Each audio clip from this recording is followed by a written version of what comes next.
ഞാൻ മനസ്സിലാക്കിയെടുത്തോളം ഇവിടുത്തെ ഈ സമരസമിതിയിലുള്ള ഒരൊറ്റ കുഞ്ഞും അക്രമത്തെ അംഗീകരിച്ചിട്ടില്ല, ന്യായീകരിച്ചിട്ടില്ല. അക്രമം കാണിച്ച ആരാന്ന് അറിഞ്ഞൂടാ. അത് കണ്ടെത്തേണ്ടത് പോലീസിന്റെ പണിയാണ്. അതിനാണ് അവർക്ക് ശമ്പളം കൊടുക്കുന്നത്. ബാഹ്യ ശക്തികളാന്ന് പറഞ്ഞാൽ പോരാ, ആരാന്ന് പറയൂ. ദിവസത്തിലായി 3 ആഴ്ച ആവുമ്പോ അല്ലേ? അപ്പോ ഇപ്പോഴും കുറ്റവാളികൾ ആരാണ്? ഇവിടുത്തെ റോട്ടിൽ പകല് നടന്ന ഒരു സംഭവത്തിലെ കുറ്റവാളികൾ ആരാന്ന് കണ്ടെത്താൻ കഴിയാത്ത പോലീസിന് എന്തിനു ശമ്പളം കൊടുക്കുകയാണ്? നമ്മളെ പേടിപ്പിക്കാനാണോ ശമ്പളം കൊടുക്കുന്നത്? ബഹുജനങ്ങളെ നാട്ടിൽ നിന്ന് ഓടിക്കാനാണോ? ഇപ്പൊ ഞാൻ ചില വീടുകളിലൊക്കെ കയറിയിരുന്നു കഴിഞ്ഞ ആഴ്ച മറ്റേ പരിപാടിക്ക് വന്നപ്പോൾ. അപ്പൊ അവിടുത്തെ സ്ത്രീകളൊക്കെ സംസാരിക്കുന്നത് എനിക്ക് അമ്പരപ്പ് തോന്നി. 2 മണിക്ക് 3 മണിക്കൊക്കെ വന്ന് പോലീസ് മുട്ടുന്നു. ആൺ പോലീസ് മാത്രമല്ല, പെൺ പോലീസും വരുന്നുണ്ട്. കുട്ടികളൊക്കെ പേടിച്ച് കിടുങ്ങിയിട്ട് അവർ സ്കൂളിൽ പോകുന്നില്ല. ഒരു ടീച്ചറുടെ കടലാസ് ഞാൻ കണ്ടു. അവിടെ കുട്ടികൾ 3-4 കുട്ടികളുണ്ട് സ്കൂളിൽ. അപ്പൊ എന്താ അവിടെ സംഭവിക്കുന്നത്? നമ്മൾ വളരെ ന്യായമായ ഒരു കാര്യത്തിന് വേണ്ടി, അതായത് നമുക്ക് ശുദ്ധവായു ശ്വസിക്കാൻ ദുർഗന്ധമില്ലാതെ ജീവിക്കാനുള്ള അവകാശമുണ്ട്. നമ്മുടെ ഇരുതുള്ളിപ്പുഴ, ഏത് പുഴയും ഇങ്ങനെ മലിനമാക്കാൻ പാടില്ല. നമ്മുടെ മണ്ണ് ഇങ്ങനെ മലിനമാക്കാൻ പാടില്ല. കാരണം ഇത് നമുക്ക് മാത്രമുള്ളതല്ല. നമ്മൾ ആലോചിക്കേണ്ട ഒരു കാര്യം എന്താ വെച്ചാൽ, നമ്മളാരും ഇല്ലാതെ എത്രയോ നൂറ്റാണ്ട് കഴിഞ്ഞു പോയി. ഇനി നമ്മളാരും ഇല്ലാത്ത എത്രയോ നൂറ്റാണ്ട് വരാൻ പോകുന്നു.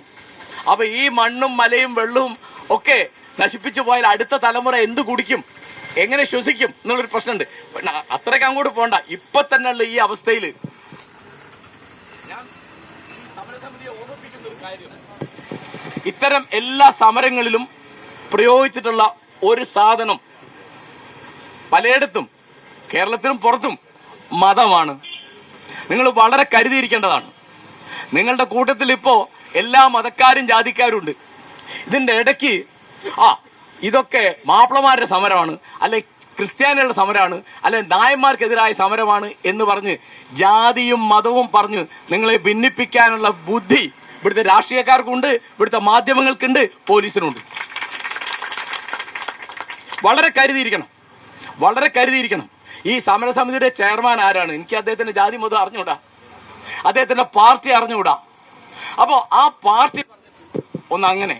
അപ്പോ ഇത്തരത്തിലെ എല്ലാ സമരങ്ങളിലും എനിക്ക് ഏറ്റവും ഓർമ്മയുള്ളത്, ഞാനും കൂടി വളരെ ചെറിയ നിലക്ക് പങ്കെടുത്ത സമരമാണ് മാവൂരിൽ 1963 തൊട്ട് തുടങ്ങിയ 60 കൊല്ലം മുമ്പത്തെ സമരം.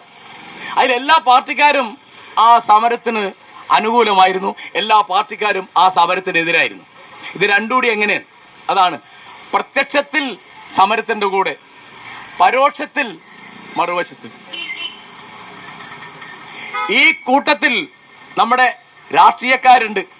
എല്ലാ പാർട്ടിക്കാരും എല്ലാ മുന്നണിക്കാരും അതിനെപ്പറ്റി കരുതിയിരിക്കണം. ഇവിടെ ഇപ്പോ ഞാൻ അറിഞ്ഞെടുത്തോളം ഇപ്പോ ഇന്നലെയാണ് കുഞ്ഞാലിക്കുട്ടി വന്നത്. അതെ. അപ്പൊ എല്ലാ പാർട്ടിക്കാരും, ഇപ്പോ കോൺഗ്രസോ ലീഗോ CPM ഒക്കെ ഉണ്ട്. ഈ കൂട്ടത്തിൽ ആർക്കാണ്, അതാണ് പണമണിയുടെ കാര്യം, ആരാണ് ഈ സാധനത്തെ പിന്നിൽ നിന്ന് കുത്താൻ പോകുന്നത് നിങ്ങൾ കരുതിയിരിക്കണം.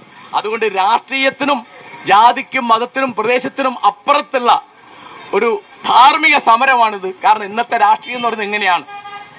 ഇപ്പോ കോറിക്കെതിരായിട്ട് ഒരു സമരം ചെയ്യുമ്പോൾ പലപ്പോഴും, ഞാൻ പല സമരത്തിലും പങ്കെടുത്ത് എനിക്കറിയാം, ഉടനെ ആദ്യം വരുന്ന വാക്ക് ജാതിയും മതവുമാണ്, പിന്നെ പാർട്ടിയാണ്, പിന്നെ നമ്മൾ ഇപ്പോൾ മണൽവാരൽ സമരത്തിലൊക്കെ പല സമരവും നടത്തിയിട്ട് എനിക്ക് അനുഭവമുണ്ട്. കാരണം നമ്മുടെ കൂട്ടത്തിലുള്ള വളരെ പ്രധാനപ്പെട്ട ആളുകളെ ഒരു നേരം വിളിച്ച് നമുക്ക് കാണൂല. എന്താ കാരണം? വലിയ എമൗണ്ട് കൊടുത്തു, തീർന്നു. അപ്പോ നിങ്ങളുടെ സമരസമിതിക്കാരെ, സമരസഹായ സമിതിക്കാരെ എങ്ങനെയാണ് ഈ എതിർപക്ഷം, ആ എതിർപക്ഷം എന്ന് പറയുന്നതിൽ കേട്ടോ, ഞാൻ രാഷ്ട്രീയം പറയില്ല, ഗവൺമെന്റിന് ഉത്തരവാദിത്തം ഉണ്ട്. ജില്ലാ കളക്ടർക്ക് ഉത്തരവാദിത്തമുണ്ട്. ജില്ലാ കളക്ടറുടെ പണി അതൊക്കെ നോക്കുക, അതിന് അദ്ദേഹം ശമ്പളം വാങ്ങുന്നത്.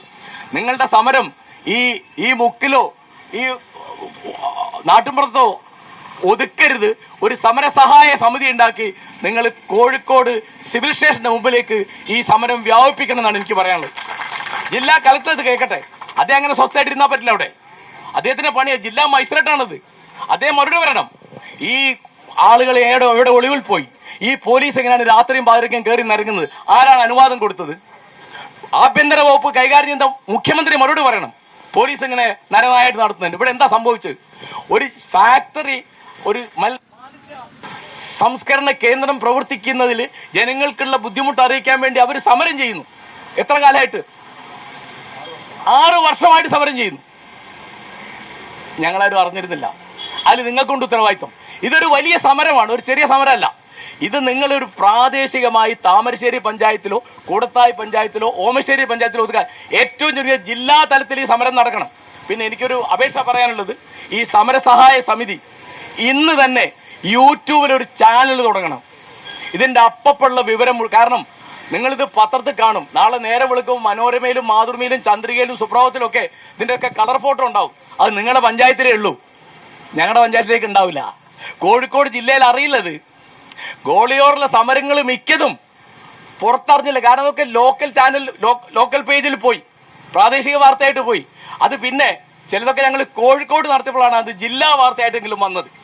ഇത് അഖില കേരള പ്രാധാന്യമുള്ള ഒരു വാർത്തയാണ് എന്ന് മീഡിയക്ക് ഇപ്പം അറിയില്ല. അത് അറിയിക്കാൻ നിങ്ങളുടെ പണി ഇത് സമരം വ്യാപിപ്പിക്കുക എന്നുള്ള. കാരണം ഇവിടെ ഇത്രയും വീടുകളിൽ അനാഥത്വമുണ്ട്, അരക്ഷിതാവസ്ഥയുണ്ട്.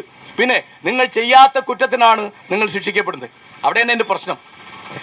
ആര് കുറ്റം ചെയ്തു, നിയമപരമായ എല്ലാ നടപടി എടുക്കണം. അവരെ ഇന്ന ആളാണ് തീ കൊടുത്തത്, ഇന്ന ആളാണ് കല്ലെറിഞ്ഞത്, ഇന്ന ആളാണ് പോലീസിനെ ആക്രമിച്ചതെന്ന് പറയേണ്ട ഉത്തരവാദിത്വം പോലീസിനാ, സമരസമിതിക്കല്ല.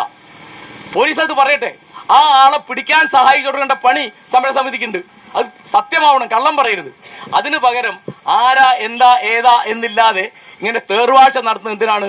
ഈ മുതലാളിമാർക്ക് വേണ്ടിയാ.